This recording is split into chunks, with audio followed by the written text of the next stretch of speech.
I haven't been on the bicycle for a little bit.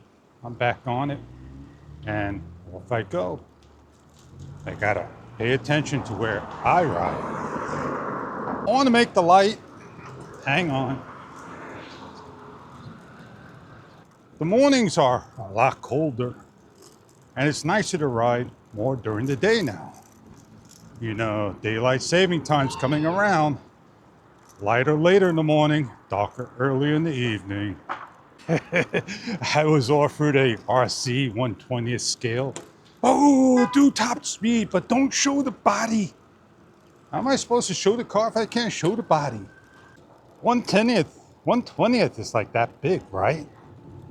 So I went into Lowe's and I'm laughing. Halloween is out and Christmas stuff is in full swing. Oh man, they got everything all set up. And Costco beat them to the bullet. I'm not gonna head far. I'm gonna head to my willow tree and do a talk. Here we go.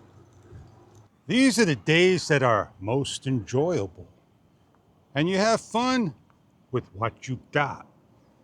Well, man, I tell you this and I tell you that. Good times are coming. And on that note, I think the talk is over and I'm getting on out of here. And I am saying